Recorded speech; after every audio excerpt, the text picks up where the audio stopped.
about 10 days after 9/11, I went through the Pentagon and I saw Secretary Rumsfeld and Deputy Secretary Wolfowitz. I went downstairs just to say hello to some of the people on the Joint Staff who had used to work for me, and one of the generals called me in. He said, "Sir, you got to come in. You got to come in and talk to me a second." I said, "Well, you're too busy." He said, "No."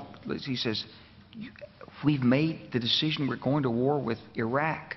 This was on or about the 20th of September. I said, "We're going to war with Iraq. Why?"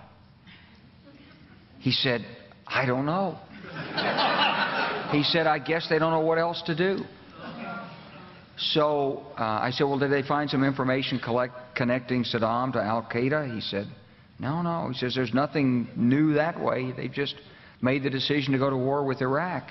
He said, "I guess it's like we don't know what to do about terrorists, but we've got a good military and we can take down governments." And he said, "I guess if the only tool you have is a hammer, every problem has to look like a nail." So I came back to see him a few weeks later, and by that time we were bombing in Afghanistan. I said, "Are we still going to war with Iraq?" And he said, "Oh, it's worse than that." He said, he reached over on his desk, he picked up a piece of paper, and he said, I just got this down from upstairs," meaning the Secretary of Defense's office today, and he said, "This is a memo that describes how we're going to take out 7 countries in 5 years, starting with Iraq and then Syria, Lebanon, Libya, Somalia, Sudan, and finishing off Iran."